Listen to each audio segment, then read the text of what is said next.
South Point offers all the types of entertainment you'd expect at a first-class Las Vegas resort. Did you know our 400-seat showroom is one of Las Vegas's top destinations for live entertainment? Enjoy live performances by classic Vegas entertainers, bands, and today's hottest comedians, plus a rockin' dance floor. You can also enjoy live entertainment at the Grand View Lounge, where you'll feel all the vibes of old Las Vegas. Enjoy the music, and if you love to laugh, don't miss The Dirty at 12:30, our very own free comedy show, every Friday night at 12:30 a.m. in the Grand View Lounge. The Dirty is 100% free, so arrive early. Go to southpointcasino.com or call the box office at 77136 for today's performances at the showroom and the Grand View Lounge. When you're ready for your favorite cocktail, stop in and unwind at one of our 7 specialty lounges. There's a bar around every corner, because you're in Vegas, baby. South Point Casino has plenty of attractions for the whole family. Catch a movie. Our 16-screen movie theater includes 2 XD Extreme screens for the ultimate in viewing, sound, and luxury. After the show, treat the family to a variety of treats at our old-fashioned ice cream parlor, Kate's Corner. We scoop up a variety of creamy concoctions, including smoothies, hand-dipped cones, milkshakes, malts, sodas, and sundaes. At Kate's, there's something for everyone. And if you've still got time to spare, our bowling center might be right up your alley. Voted Best of Las Vegas, it's a great place for friends and family fun. 64 lanes, a pro shop, snack bar, and arcade. And while the kids are bowling, you can play slots and sip on a drink in the Alley Cat Lounge while overlooking the lanes. For our more serious and professional bowlers, the South Point is also home to a separate tournament bowling plaza. It's Sports by the Book at the South Point studio. Here's Jeff Parles and Alex White. Good morning. Welcome in. It is Sports by the Book here at the South Point studio. I'm Jeff Parles. She is Alex White. We are in our new digs. You will never mess up who's who or our last names anymore. Got them right behind our heads. That's right. Big shout out to Ann, Ryan, everyone, honestly. Drew Dog, Jerry, Sean, Vince, for getting us organized as quickly as they did in our new digs. We're happy to be with you. Alex, we got a lot of fun here on the program here today. It's so funny. It's just one sport rolls over into the next, right? So all the excitement for March Madness. We had the championship game on Monday, and then it's Wake Up Tuesday. Get ready for the Masters. And here we are Thursday, already underway there in Augusta. So excited to talk about that, and I know you'll give the updates in the leaderboard here. I'll give you those right now if you want. Right away. Again, scoring not particularly awesome so far. In the early goings in Augusta, Stefan Jager, who is of Germany, your current leader at 4 under par. There's only 3 other players at 3 under. Terrell Haddon, who I'm going to be honest with you, totally forgot about Terrell Haddon since he went over to live. Justin Rose, and none other than Scotty Scheffler, who of course is the defending champion, has won the green jacket twice and is out to 3 under. Harris English, Joaquin Niemann, Jordan Spieth, Lloyd Cantor, Max Homa in a collection of 2 under par so far here in the early goings at Augusta National.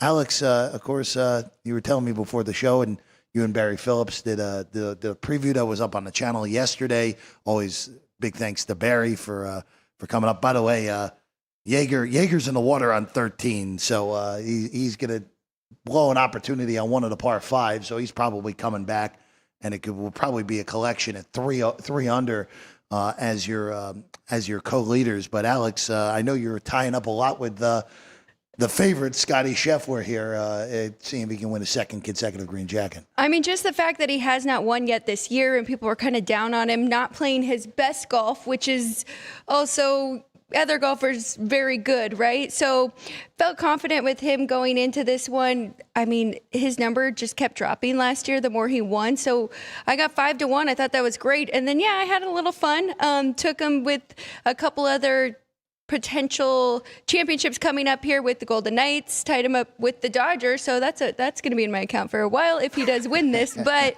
I thought, who else would you put the Dodgers with, right? With their crazy number. But yeah, had some fun there. And then I did do a lot of top 10s, which a lot of big names there in my top 10s. And you and I both like Morikawa. We've been betting him. We bet him last year too. He's a good top 10 machine. And Xander. And I know he had a rib injury and people are worried about him, hoping that he can have a good showing here.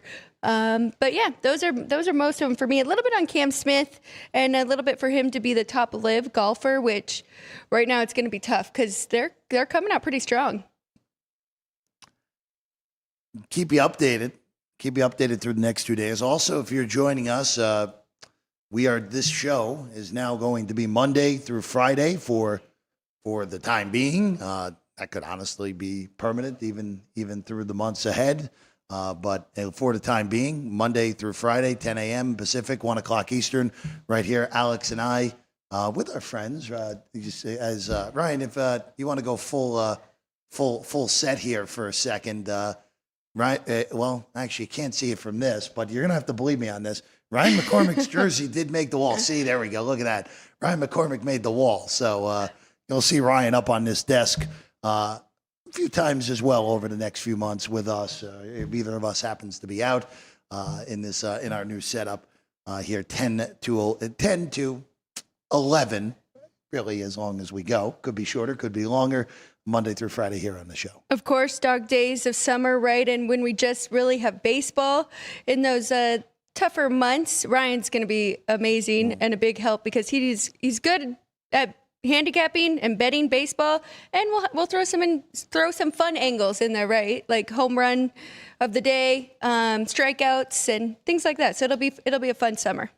Sure will be, absolutely. And Alex, speaking of baseball, by the way, actually, before we get into things, I should say 10:30 here on the show. We're going to have former University of Maine, UMass Lowell head coach Tim Whitehead. The Frozen Four gets going today in St. Louis. Coach Whitehead now the head coach at Kimball Union Academy, one of the powers in New England high school hockey. He'll be joining us at 10:30 to preview the Frozen Four. A little bit. We talked about the lack of chaos on the men's basketball and women's basketball side of things. Only one seeded team made it to St. Louis, and that was the 4th overall seed, Western Michigan. So a little bit of carnage on the other side. Western Michigan and Denver and Penn State and Boston U. We'll ask Coach Whitehead about that a little bit later at 10:30 Pacific time, Alex. And as always, should have a trivia coming up. Yes, we at the bottom of your screen. That trivia is, I don't know if it's appeared once already or not, because even with our new setup, it's a little bit further away to read the bottom line for us. But right now I see baseball going across as I'm talking right now, moving into hockey. So be on the lookout for that. The JR Invitational with Nick sprinkled in. See if we can get some new names on that. Even though in the old digs, Dean was it Dean who got the last one, right? And Dean held at the buzzer with that first field of the NCAA tournament all the way back in the 30s. All right, Alex, let's go do some baseball. Let's hit some baseball here out of the gate here on the show today. Smaller card here on a Thursday. Really was a front-loaded week in Major League Baseball, and we begin with Denver. We start in Denver. Let's start with the Rockies and the Brew Crew. Rockies, every bit as bad as we thought they were going to be going into the year. Nice, fresh 2-9 start. Ooh, that was nice, Ryan. 2-9 start for the Rockies to begin their season. Brew Crew have taken the first two at Coors Field, outscoring the Rockies a hearty 24-3. It's pretty good. Yeah. Pretty good showing from the Brewers. Minus 125 on Milwaukee today with Prester going for them and Feltner on the other side. And we got ourselves not quite a Coors Field total, but a 10.5 here on this one, Alex. And can the Brewers keep it going here in this one, even though I do like Ryan Feltner and I do think he's one of Colorado's better pitchers. But on the other side, I mean, if the Rockies can get it going with just a Prester pitching 24-year-olds, of course, we saw him a little bit with the Red Sox and the Pirates. But first start of the year for him coming up from AAA, so don't really know what to expect in this showing at Coors Field here. So I'd lean to the over. Not strong enough, though. to make it a play. Boy, real quick, because weather, obviously, this time of the year, very impactful for figuring everything out. Our friends over at RotoGrider, Kevin Roth, who does an amazing job putting everything up, gives this game a green. The description today is nothing exciting weather-wise, but Coors is Coors. So that's a telltale sign that there's going to be nothing crazy there. And you just, if you like the over, you kind of just hope Coors Fields. Yeah. In this one, I'm going to stay out of this. I've been very stingy so far this year, baseball-wise, and at least for this first month, kind of expected, especially now that the books have finally caught on to Sacramento, and of course, naturally, we get the ridiculously low-scoring game yesterday. So, but right now, that's really the big thing with those overs being 5-1 to the over in Sacramento. That's Mets and A's this weekend in Sacktown. So, so though you get another opportunity, that we'll see how those come out tomorrow. The last NL only game today, Braves and Phils. They've split the first two. Braves win the opener 7-5. Yesterday, scoreless through 5. Phillies end up with the better of the two bullpens, winning 4-3. Really, Atlanta just wasting a really good outing by Grant Holmes early. But Atlanta's 2-9, Alex. Brutal start for the Braves. And again, you don't want to overreact to baseball on April 10th. But if you get in too deep of a hole in this National League and in that division where both the Phillies and Mets are off to really good starts, a win today would put Philly at 9-3 and the Mets are 8-4. It's a tough hill to climb. It's Schwellenbach and Luzardo. Good pitching matchup in the ATL. 7.5, heavy juice to the under. Atlanta's a -125 favorite. Really, I think this number is a little aggressive here on the Braves and Schwellenbach, and I know he has been outstanding, but Luzardo's been very good as well. I would take the plus money here with the Phillies. They want just as big of a lead as they can get. Really impressive from both these pitchers. So Schwellenbach, 14 strikeouts, 1 walk, and then on the other side, Luzardo, 19-4. So I was looking at strikeout props for both of these guys. I did see Spencer's. It's 5.5, juice to the over, -150. So pretty big price there, but I think you're okay jumping in really on some strikeout props. I was thinking maybe first 5 under, but I'm concerned. When is the Braves offense going to get going? Is it going to take until they get every piece back, or are we going to, start to see bits and pieces of it? So I like the strikeout props the best in this. First 5's 3.5 on this game. Atlanta, by the way, after today, plays 9 straight against American League teams. They go Tampa, Toronto, and then back home against Minnesota. Braves just got to get it going. By the way, weather could end up impacting this game. There's supposed to be some really significant storms through the southeast. All depends on the timing. Good possibility they get this game in.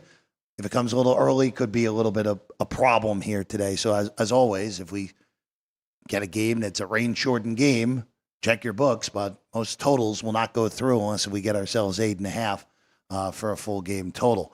All right, moving along. AL only. Cleveland. Guardians going for a 3-game sweep over the White Sox. White Sox have managed to lose the first 2 games in pretty hilarious fashion. Opening day or home opener in Cleveland. Nothing to the bottom of the 9th. 3 straight walks after a leadoff hit. Leads to a shrimp. That's a walk-off walk. And then they lose in ridiculous fashion yesterday. Horrible send. Lose by a run. Williams and Cannon, your pitching matchup. Guards, -240. Total 7 in this one, Alex. I really have nothing. I mean, I think this number is a little bit steep here on Gavin Williams. I think it should be closer to -180, but I'm not jumping to take that 2-1 with the White Sox now, especially if you add in their 7-game losing streak. That could make this number a little bit higher. But really, I mean, Cannon, Williams, neither are elite pitchers. Neither of these offenses are great. So really, it's just the Guardians bullpen, which we know is one of the best in the leagues, that's making this number here at home such a juicy price. So nothing for me. even that 7 is tough because who knows what we're going to get from either side, pitching or offense here. And then one quickly here. Angels and Rays just about underway in Tampa, Alex. Basically a flip here. Rays short favorites in this one. I did jump in on this one. I took the plus price here with the Angels to win the full game. I got plus 105 or 104 last night, overnight. But, I mean, really just Jose Soriano has been really good for this team. 14 strikeouts, 5 walks in his 12 and 1/3 innings pitched. So impressed with him. I'm not that impressed with Littell. So I like the Angels in this one to get it done. I also went first 5, which was minus 115. So that is my dog of the day. Dog of the day. All right. In baseball, actually. Won't make the whiteboard just because the game's already underway. So there we go. Angels and Rays just about going in Tampa. And actually, you're off to a good start because leadoff homer for Taylor Ward. So there you go. Right away.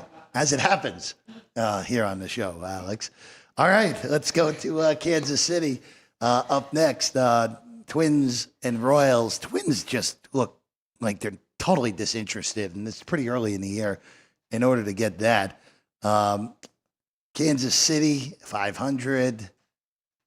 This AL Central, Alex, is really just going to come down to it really will come down to just the divisional games. I hate to get cliched, and how badly do you own the White Sox is really going to play a role in this American League Central race this year.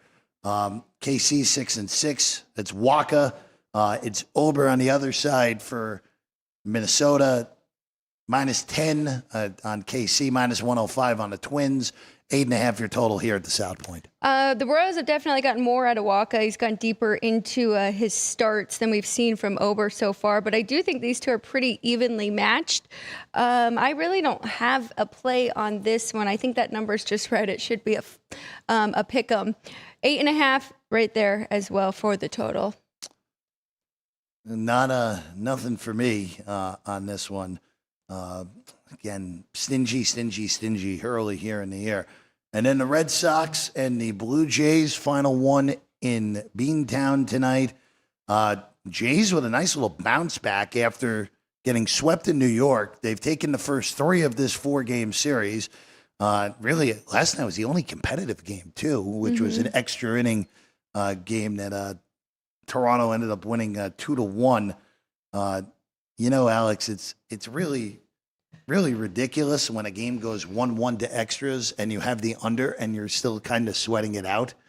Like that's just the way baseball is with the Ghost Runner. But yeah, Red Sox, very inconsistent to begin the year. Bad series in Texas to open it. Much better the next 2 series. Horrible start to kick off this 4-game set against the division rival. Battle of the Bees, Bassett and Buehler. And the Red Sox short favorites here at Fenway with a total of 9. I'm all about jumping in on the team trying to avoid the sweep. So you'd think this would be a perfect spot for me on Boston. But I actually took them yesterday and was pretty disappointed. It was a pitching duel, though. It was a very good game. But I really thought Houck would be the best pitcher that we could have to try and avoid that. Now, I'm not too sure about Walker Buehler and what we've seen from him so far. Will that even out? Maybe a little bit, but Chris Bassett has been awesome. 16 strikeouts on the year, just 2 walks, sub-1 ERA. So I don't really want to jump in front of the Blue Jays right now, even with the Red Sox in desperation here. I'll just say this. A few early takeaways baseball-wise for me, Alex. Obviously, don't overreact to the Dodgers losing a series in Washington. They're still 10-4.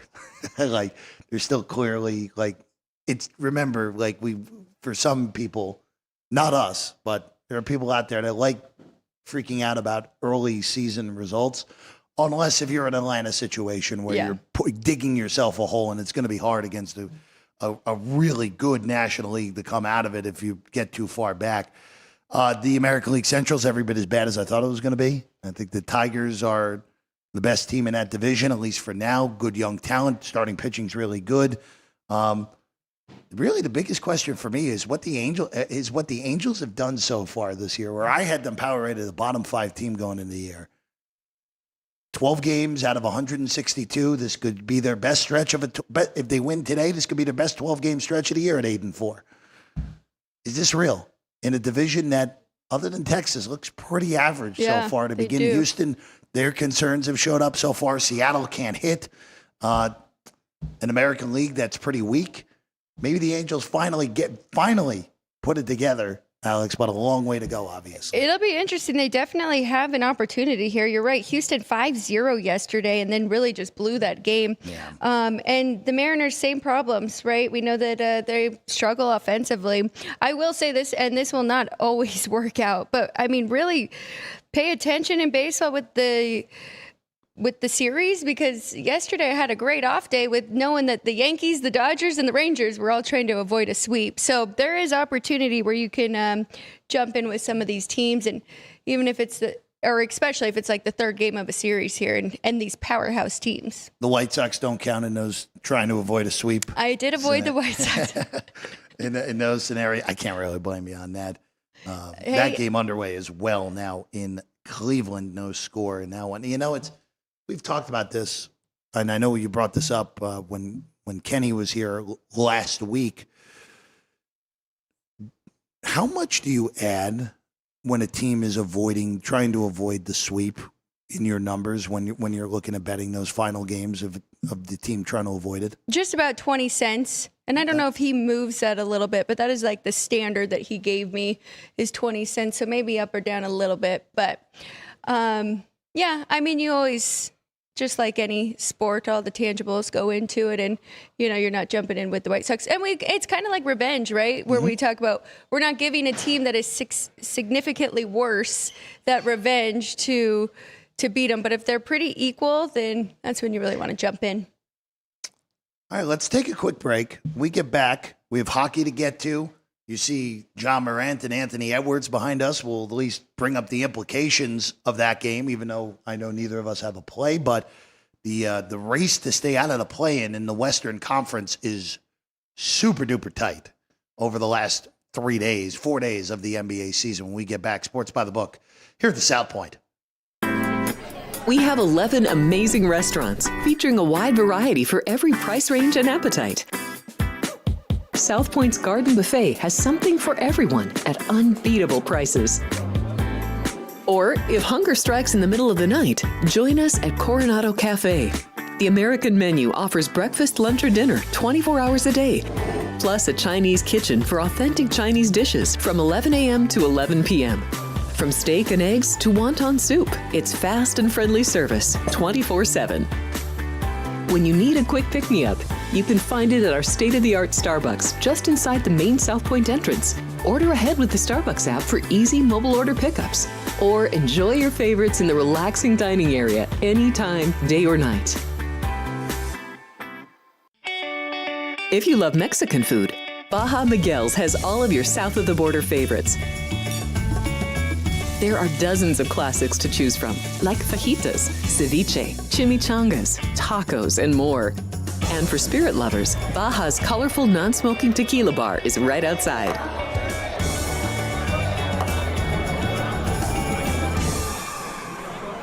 Or maybe you're in the mood for seafood. Big Sur Oyster Bar has fresh seafood prepared right before your eyes. Savor freshly shucked oysters, crab legs jambalaya, shrimp and lobster. Beers on tap and a selection of fine wines are perfect to pair with your seafood favorite. Whether lunch or dinner, you'll love this fun atmosphere, located just off the casino floor. Ready to shake things up? Step back in time and treat yourself to one of the oldest restaurant chains in the country. Steak and Shake, famous for original mouth-watering steak burgers and hand-dipped milkshakes in a variety of flavors. For some old-fashioned fun, try Steak and Shake.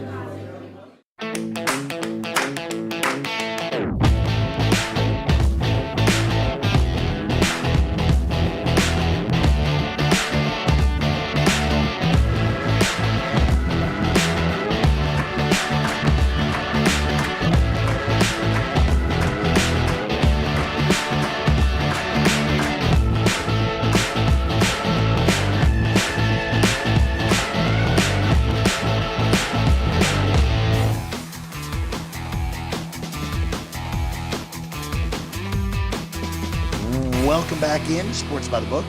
Jeff Parles, Alex White from a new location here at the South Point. Happy to be with you.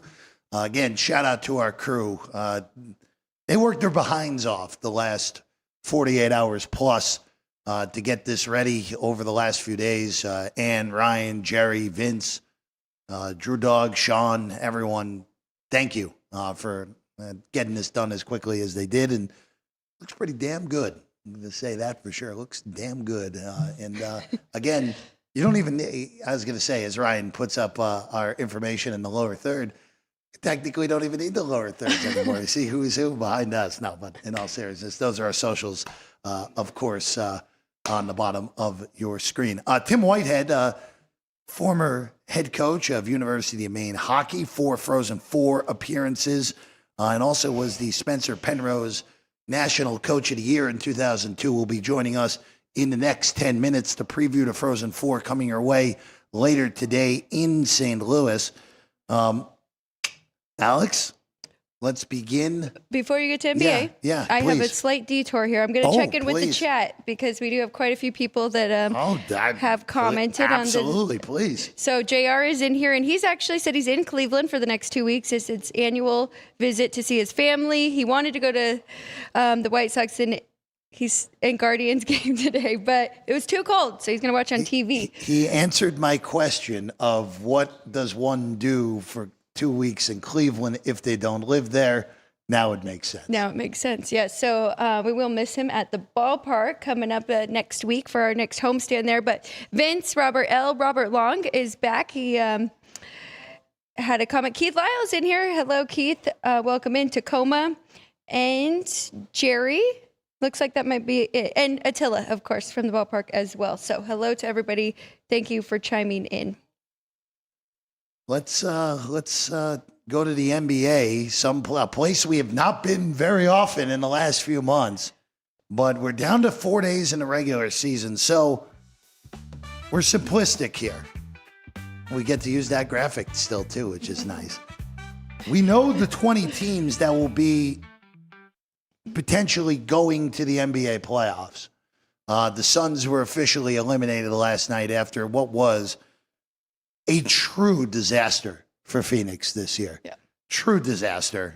Embarrassing. Way too much talent on that team to look as awful as they did all year. And they're out. So Dallas, even a night where Luka Doncic pummels them with a 45-point outburst, clinches at least a play-in spot in the Western Conference. Sacramento, even with trading De'Aaron Fox, is still in. But really tonight, the big matchup tonight that's of the utmost importance for seeding, Minnesota and Memphis, the game that, Ryan, you can take as full because we now have a monitor between us. You see Anthony Edwards and John Morant on the board right there. Grizz have won 3 in a row. They played better since firing Taylor Jenkins in stunning fashion, which somehow wasn't even the most stunning firing of the last 3 weeks, with Michael Malone getting canned earlier in the week by Denver, and they naturally came out and won earlier in the week. Grizzlies right now actually have 3 games left. They're at 47-32. T-Wolves are 46-33. Winner of this, if Memphis wins, there'll be a full game clear of Golden State for that 6th seed.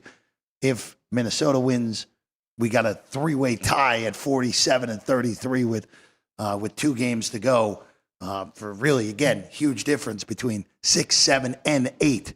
Obviously, Alex, we don't have any plays, but Memphis 2-point dog at home tonight with a total of 230.5. Well, and so the T-Wolves, right, won 5 in a row, and then they found a way to lose to the Bucks, even with a pretty good lead there. By 20 at one point. So now they're in this spot where they really must win to have a sure spot for the playoffs. So, I mean, how does Minnesota respond tonight? I would lean to a bounce back spot, but you never know how that affects you. The only other game with somewhat playoff implications tonight is the Knicks and the Pistons. But again, it would take a lot for Detroit to move up. It would take a lot for the Knicks to move down at this point. Detroit's a 3.5-point favorite. This is a very likely first-round matchup. Knicks in the 3-hole, Pistons in the 6-hole in the Eastern Conference. I do just want to ask you from a future standpoint, because I was looking at looking at the NBA futures now that we're getting closer to the playoffs here, are you in agreement that Oklahoma City should be the favorite right now? Yes. It's either them or Boston. It really just depends on what I know Cleveland's got the 1 seed. Cleveland's going to could win 66 games still, which is remarkable. But Oklahoma City, who out west is beating them in a 7-game series, assuming that we don't get some weird result? I think the Lakers have the best chance, as crazy as that may seem, because you have the LeBron-Luka duo. I don't think the Nuggets are good enough. Clippers, Kawhi Leonard looks healthy again, so maybe that could throw a fly in the ointment, but I don't see anyone out west. And then, look, if it's Oklahoma City with home court should be a slight favorite over Boston. They should be. If it's anyone else in the East, they should be a massive favorite in the NBA Finals, even if Cleveland were to hop them, even though OKC just needs to win one more game to clinch the number 1 overall seed. So, all right, let's take a quick break. When we get back, we're going to head to New Hampshire, actually. Current head coach of Kimball Union Academy up in New Hampshire. Also, former head coach of UMass Lowell and University of Maine hockey. Tim Whitehead will join us next when we come back. Sports by the Book here at the South Point Studio. If you're celebrating a special occasion or just love fine dining, you're in the right place. Come experience the crown jewel of South Point restaurants, Michael's Gourmet Room. Welcome. With over 600 different types of wines and magnificent dishes prepared tableside, you'll revel in the rich classic Vegas decor and the best black tie service in the world. This intimate gourmet room has earned accolades galore. Come to Michael's Gourmet Room for an unforgettable dining experience. Another famous restaurant is the Silverado Steakhouse, where you'll find the charm and service that discerning patrons require. From top quality steaks and chops to fresh seafood and desserts, you'll love the award-winning wine list and menu at Silverado Steakhouse. Steak lovers have even more options with primarily prime rib. Catering to hearty appetites, the menu features a variety of flavorful prime rib cuts, dry aged to ensure tenderness, and then seasoned and slowly roasted. Although prime rib is our specialty, it's not the only thing on the menu. There's something for everyone. And if you're craving a taste of Italy, come experience delicious Italian cuisine and the attentive service at Don Vito's. Our culinary team starts with the freshest ingredients and transforms them into traditional favorites. And don't forget Italian desserts. Don Vito's. Savor the taste of Italy. Finally, if sushi is more your style, join us at the popular Zenshin Asian restaurant and sushi bar, where we're serving up the freshest sashimi, nigiri, and sushi rolls.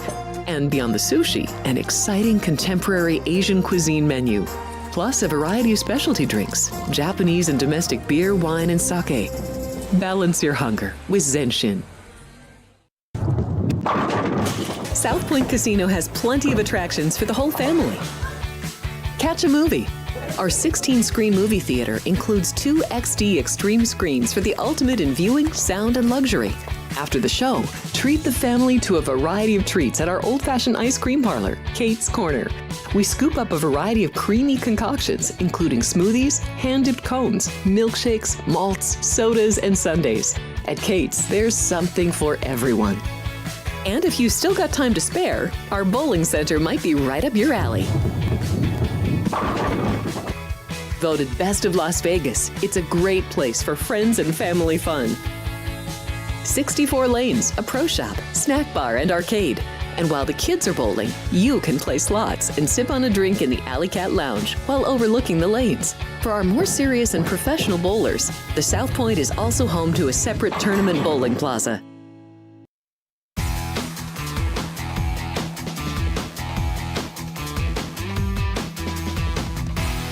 Welcome back in. It is Sports by the Book, South Point Studio. Look at, I love having this monitor behind us right now. You have the Frozen Four bracket right now. Of course, I'm Jeff. She's Alex. And now joining us from New Hampshire, you have the head coach of Kimball Union Academy he also has experience as the head coach of UMass Lowell, also as the head coach of the University of Maine from 2001 to 2013, and was the National Coach of the Year in 2002, has appeared in 4 Frozen Fours. Now joining us, Coach Tim Whitehead right now. Coach, thanks for hanging out with us here this morning. Well, thanks for having me on, Jeff. Nice to meet you, Alex. Absolutely great to have you. And let's just start, of course, in your experience. You're in multiple Frozen Fours there as a head coach and an assistant coach as well. Just a longer layoff than usual. What is the prep like? How do you keep your guys, I know it's weird to say, focused, but it is the Frozen Four. It is a long layoff. What is that lead up to these games like from a coaching perspective and for those players? Yeah, I've seen it both ways. When they used to do it with you'd go right into the weekend like basketball does, and you play the very next weekend. But that was very difficult for hockey because of the travel and the cost and so on. So I like what they do with you have a weekend off, and then you make your plans to get out to the Frozen Four, and starts on Thursday, so it's not a full 2 weeks, but you have to minimize distractions.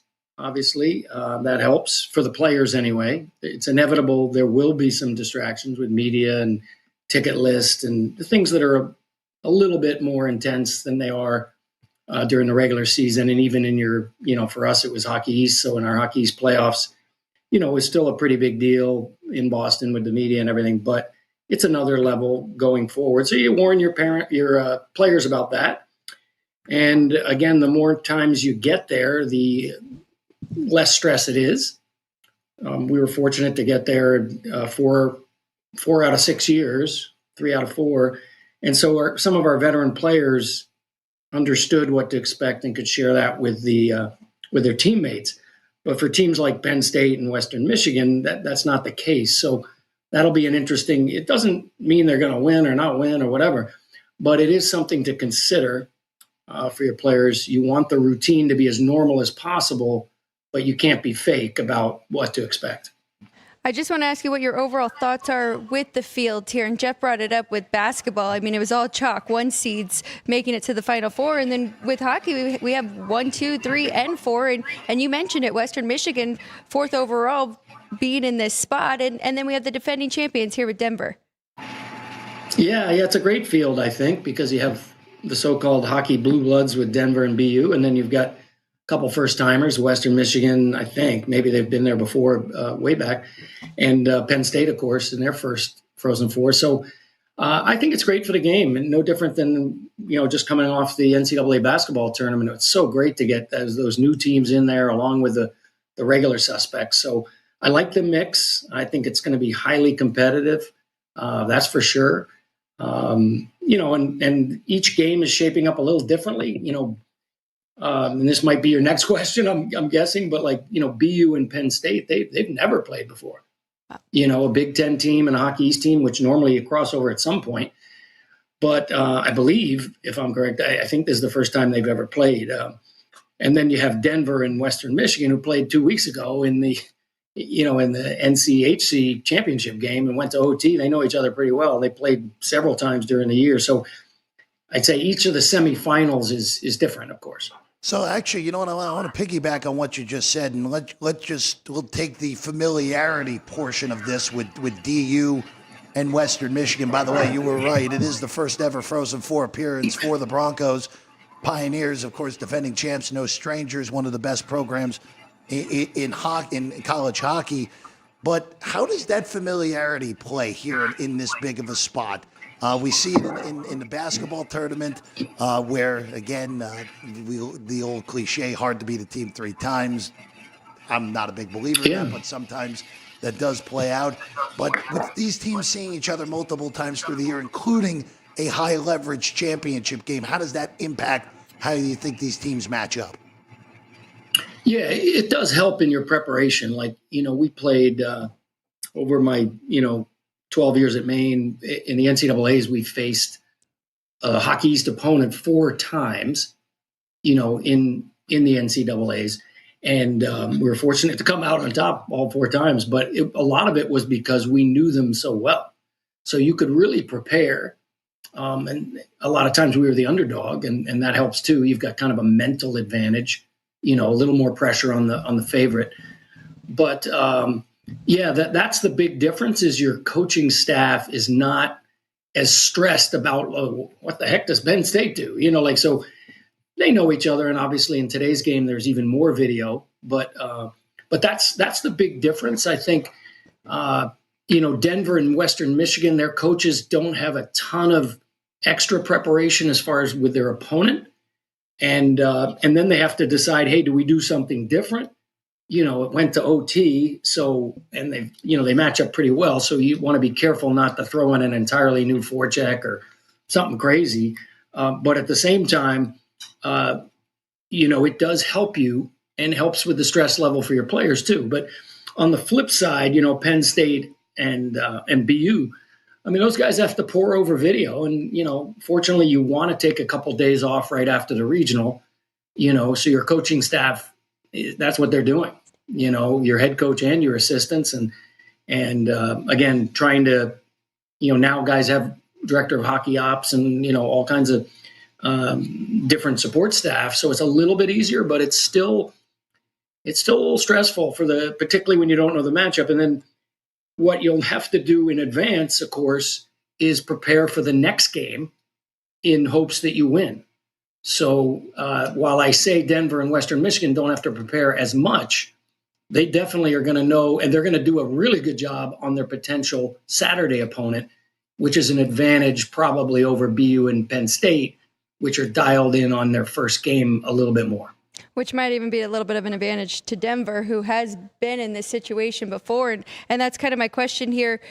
Where do you go with this game with Western Michigan 37-1 on the year, but now going up against this Denver team that returned 16 players from their club last year? So is it experience and the fact that they just saw each other? Now Denver has a little revenge. What are you thinking for this game? Who do you think wins this one? Yeah, I would I'd give the edge to Denver just because of their successful experience.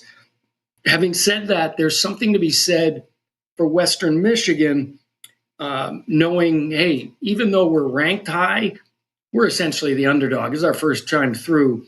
So that nervous energy could pay off. Denver might almost be a little, hey, we've been here, we're going to win it kind of thing. Every team is different from year to year. So you don't know. I mean, Denver's this year, they might be even more determined, or they might be a little nervous because what if we don't live up to expectations of previous Denver teams and we drop the ball against Western? So the mindset can come and go throughout the 10 days leading up to it. But I think, I always found once the puck was dropped and the guys get a couple hits in, they get a couple shifts, they get their feet moving, you get everybody on the ice early, and then you can shorten a bench or not, or match lines or not. And then things really settle in. And it really is, in some ways, just like another game, just the stakes are a little higher. The 5 o'clock Eastern puck drop in St. Louis for this one. Denver is actually the betting favorite in this game, minus 120 on the Pioneers. Broncos even, total 5.5 on this matchup we've already seen a few times here in the 24-25 season. All right, let's go to the other game, Coach. All right. Boston and Penn State. Look, Nittany Lions have only been a D1 program for 13 years, and here they are already in a Frozen Four. That game against UConn was an epic game that Penn State managed to survive. BU, we know, obviously a perennial power for decades upon decades in college hockey. They are the betting favorites in this game at minus 150, plus 130 on the take back for Penn State. But this is the new blood versus the old blood here in this one, Coach. Very intriguing matchup here. Absolutely, and I think those odds are on target. I mean, if I had to pick, I'd pick BU. If I had to pick, I'd pick Denver. But I've been in enough of these games, and you've seen enough of them yourselves, of course, in basketball and hockey and so on. The single elimination games, you got to be careful with just assuming things. And I know you guys are. You guys are experts at doing this. But one of the other intriguing plots with this game is the goalies. They're both Russian. right? And you'd think, okay, well, they've never played against each other, but it was interesting to find out, like Sergeyev, the goalie for Penn State, used to be at UConn, which is the Hockey East team, right? And of course, BU's Hockey East, and BU is 3-0 against Sergeyev when he played at UConn. Now, that could be a factor for Sergeyev in his head, like, I've never beat these guys. They're really good, or it could be a motivator. And again, that's why I say you got to be careful with this factor, that factor, because for elite players, often hey, we've never beat them is actually a motivator, but it's an interesting side, story. And so I'm anxious to see how that plays out. Well, and it is funny they brought up both goalies, because I was reading about the BU goalie, Yegorov, and his numbers are so good. 204 goals against, 931, and really since they brought him in, they've been on this run to help get them here. But then on the flip side, Penn State, they started out 0-8-0 in conference play and then just have been on the second half surge. So a lot of storylines here between these two, and I am glad that you brought up the goalies as well. Yeah, it's fascinating because there's lots of, little side stories within the game always. And you never know about injuries and illness. I mean, that came up several times in our NCAA run for either our opponents or ourselves. And, and a lot of times you don't know a guy's injured, Remember, we had a guy with sprained his knee in the first period of one of our games. And, we didn't want to tell the other team, but, we had to limit that guy's ice time because he was, hobbling on one knee, but he played, he gutted it out. So those factors are important too, a little less than they are in the NHL playoffs, where you're playing so many games. There's tons of guys injured, but that's a factor. But yeah, it's going to be interesting because Yegorov, the goalie for BU, I mean, he only arrived halfway. He's played 16 games. So while he's done extremely well, as you noted, this is a bigger stage. Each game, it's a bigger stage. He performed really well against Cornell, though. That's pretty good proof there, right? Against a veteran team that threw the kitchen sink at him. And he responded well. Again, and you've seen over time a lot of freshmen make a big impact in these games almost because, hey, let's go. Let's have fun. I've not been here. Everything's fresh. So, yeah, it'll be fun to see what happens. Coach, before we let you go, who do you think ends up raising the trophy on Saturday?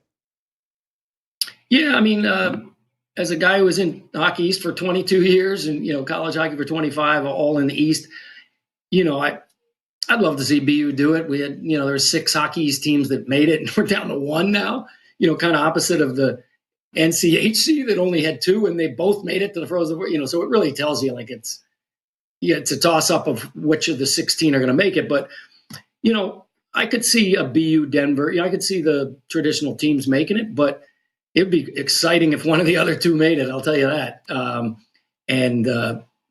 Davis, the goalie for Denver. I mean, there would be a contrast if it was BU in Denver. Davis is a veteran. He's won it last year. He's a senior, and the other guys played 16 games. Yeah. So that would be an interesting goaltending matchup for sure. He's Coach Tim Whitehead, of course, was the head coach at UMass Lowell, the coach at the University of Maine as well, appeared in 4 Frozen Fours as a head coach, currently the head coach of Kimball Union Academy in New Hampshire. Coach, thank you for joining us this morning. Enjoy the hockey and enjoy the nicer weather up in New England as it starts coming through the next few months. All right, I'll ignore the snow that's on the ground right now. I appreciate that. Yeah, you got it. No, you guys do a great job, Jeff. Alex, great to see you, and keep having fun. I love it. Absolutely. Thank you very much, Coach Tim Whitehead, joining us here on the show this morning. All right, when we get back, we go to the professional side of hockey, the NHL. Alex has some plays here for a Thursday right here, Sports by the Book.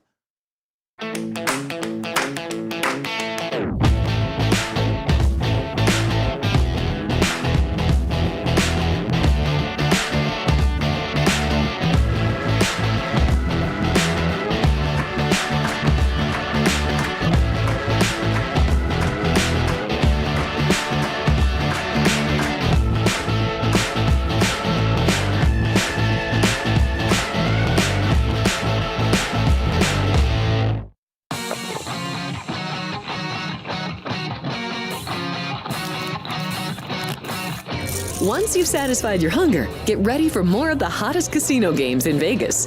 Our 24-hour, 30-table non-smoking poker room proudly hosts all the most popular poker games with a variety of betting limits. Visit the poker room for a schedule of daily tournaments.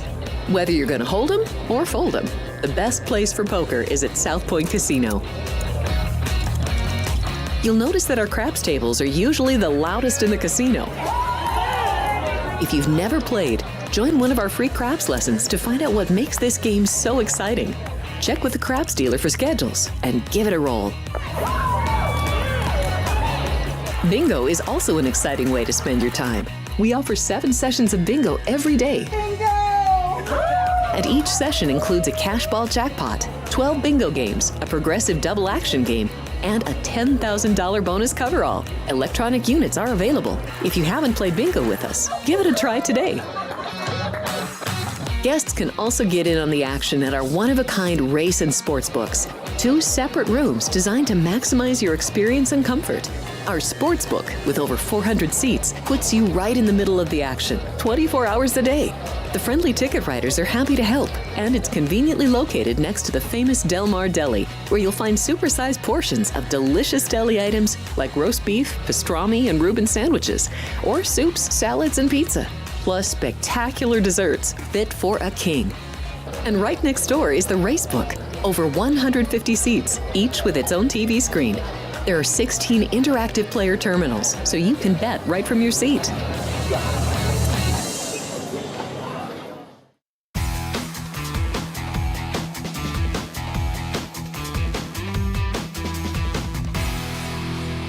Welcome back in. Sports by the Book, South Point Studio. Jeff Parles, Alex White. Big thanks to Coach Tim Whitehead for joining us last segment, previewing the Frozen Four. Got to get my vernacular right there. We'll be looking forward to that. Middle of the day puck drops for us here on the West Coast, Alex. Good, very good guest that you brought in for us, Jeff, because now I'm really excited to watch these 3 games we have now in college hockey. Real quick update on the Masters. You ready? You ready for that here, Alex? This is so far, it's the big dog tournament. And I don't mean underdogs. I mean the head honchos, as we expected. We right now have a 4-way tie at the top. Justin Rose is the least of the head honchos, and then Terrell Haddon at 3 under. Scotty Scheffler has been at 3 under now for 6 holes. Colin Morikawa has eagled 13 to move to 3 under. So we got a 4-way tie at the top. Aaron Rye looks like he's about to get in at 2 under. Corey Connors at 2 under, and then there's a whole collection, including 65-year-old Freddie Couples at 1 under right now. Again, scoring not particularly high, but again, the course a little bit different because of the storms that went through during the late summer, early fall last year. But yeah, it's boy, if we can get a leaderboard like that on Sunday, we've done pretty darn well for ourselves, Alex. Yeah, I will definitely be enjoying that Sunday, regardless of the leaderboard. There's so many good golfers in here, but that's pretty nice at the top there. Let's go to the NHL here today. Just some real quick. We have 2 games that Alex likes here today, but just from a playoff perspective, in the East, the 8 teams could be wrapped up by the end of tonight. Could be totally done. The Canadiens right now with an 8-point lead over everybody else. With one more win for Montreal, one more point for Montreal. They just have to get one of their last 4 to overtime. Will be over. Rangers, Islanders play each other tonight. Loser of that is officially done. But we're pretty much set at this point, Alex, where we're going to know who these 8 teams are in the East. And then in the West, it's, again, a little more open, but not much, because 93 points right now for both St. Louis and the Wild. Calgary's the only one who could move up. They would have to get hot, though, in order to catch either of those 2 teams, even though they do have 2 games in hand on St. Louis right now. Jeff, Rangers played yesterday, lost a high-scoring one to the Flyers. Was that quick? because I have that Shesterkin is going tonight, but I do need to double check that because now that you just made that point with the Rangers and the Islanders, I mean, I made the game 5.5, but I'm okay going under that 5.5 if it's Shesterkin and Sorokin and such a meaningful game. Well, loser's completely done. It was quick last night in that 8-5 debacle at MSG for the Rangers. Boy, look, it's very disappointing year for the Rangers. Who a lot of people thought this was the year going in. All right, they're going to finally bust through this year. They're going to make the Cup final, raise it for the first time since '94. No, this has been a nightmare for the Rangers. Who the only tri-state area team that's going to end up making the tournament is the one that has my name on the back behind me, the New Jersey Devils, who again will have their work cut out for them against Carolina in round one. Those are the standings. Really, the most intriguing race left in the Eastern Conference at this point is, can Toronto hold Tampa off for the top seed in the Atlantic, which is a gigantic difference. It's either Ottawa or Montreal. Don't even have to leave Canada in round one. Yeah, big rival. Well, obviously, Toronto and Montreal, the biggest rivalry there is. The Ontario battle with Ottawa and Toronto, but it's a big, even though you like Ottawa, Alex, even if it happened to be the Sens, it's a big ability difference between them and having to play Florida, the defending Cup champions, obviously. Definitely. And Florida is kind of pulling a Vegas Golden Knights move here. They have been resting guys and not too concerned trying to chase down these two in the Atlantic. I think they've just kind of come to terms. They aren't going to have home ice in that first round and get everybody healthy. So, that's a big difference there from 1 and 2 in the Atlantic. Yeah, if you're in Florida, just look. We know these playoffs. Just get there. Yeah. Just get to the dance and see what happens from there. All right, 2 games that you like here, Alex, and we start with Carolina and Washington. Caps just need to win one more game, and they lock up the number 1 seed in the Eastern Conference. What an amazing year! Obviously, Ovechkin breaking the goal record. Did enjoy the fact that they stopped the game for like an hour after the goal on Poor Long Islanders, Island over the weekend. I don't know if you saw the Islanders tweet after it happened. No, I legitimately, missed that. they just put up Capitals goal 2-1. Didn't even mention that it was the breaker. But what a year for Washington. Carolina, they're going to have home ice against New Jersey in round 1. They're going to be a pretty significant favorite in that series as well after the final 2 weeks of the season concludes. Minus 55 on Carolina on the road here, total of 6. Really not too much to play for either way here, Alex. I know, and this is just a small play here on the Caps, getting that plus 135 at home. Last time they played Carolina, they were pretty embarrassed. They lost that one 5-1. They were playing on a back-to-back. So no Logan Thompson, but I still like Charlie Lindgren in this spot. And Washington, they've been playing a little bit different hockey lately, right? It's been give Ovechkin the puck. So I think they really need to dial down now and start playing some playoff hockey starting tonight against the Canes. And then game 2 that you like, Alex, the Dallas Stars coming off of something that's never happened in NHL history. They blew a 3-goal lead a little less than a minute to go in regulation and lost the game in overtime. Vancouver did it. There weren't even prices up at that point. 3-goal game with a minute to go. Of course, there's not going to be. But that was the first time in NHL history that has happened.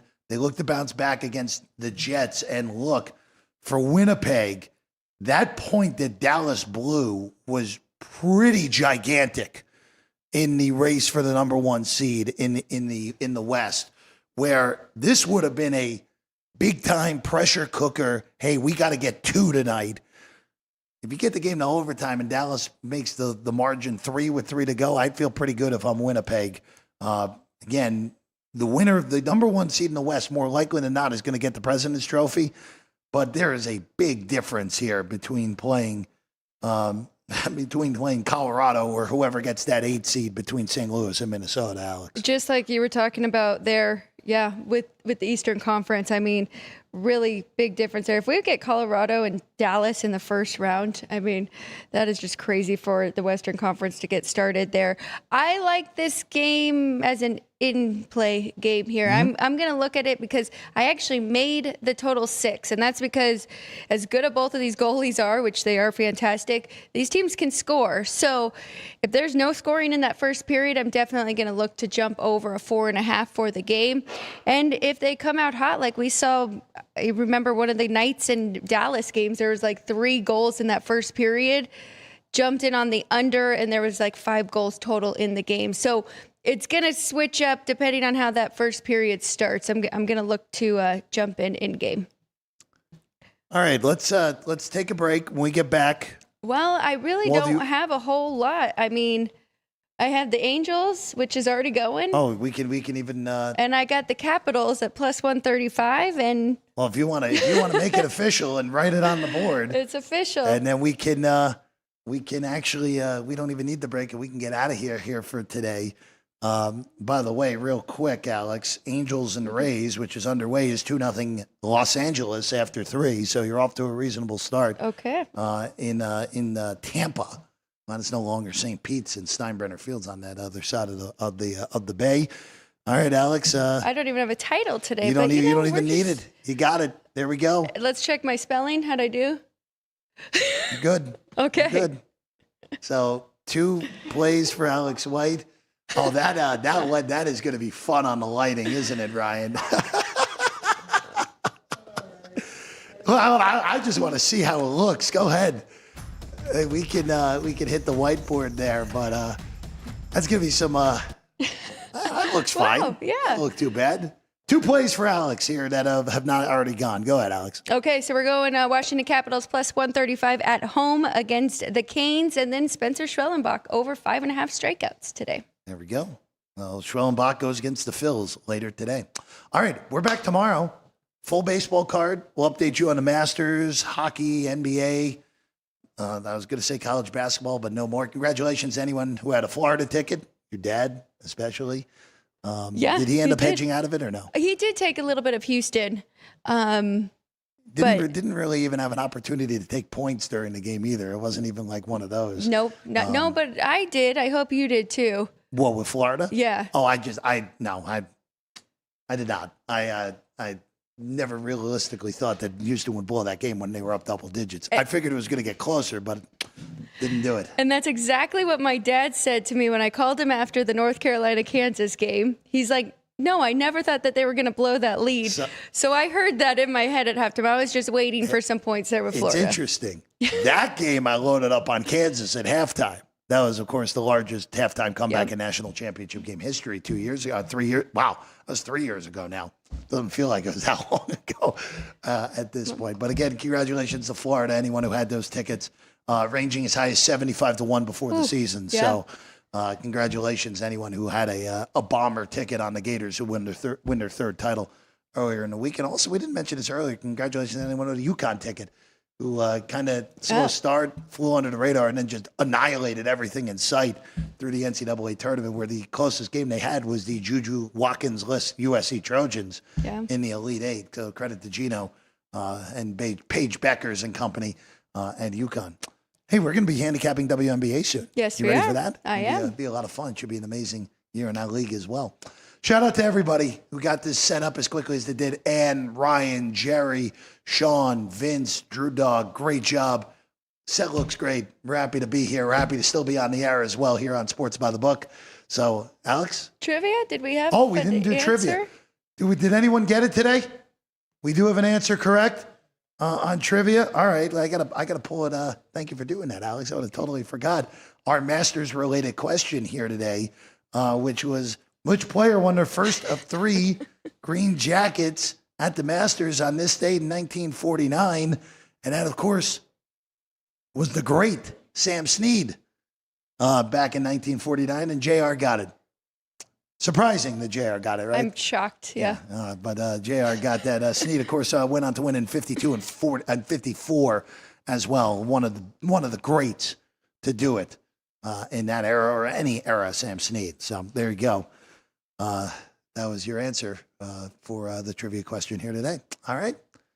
Big thanks to Coach Tim Whitehead as well. Alex, big thanks to you as always. We'll see you again tomorrow. Yes. Both of us will be here on the desk again. This show now Monday through Friday, 10 a.m.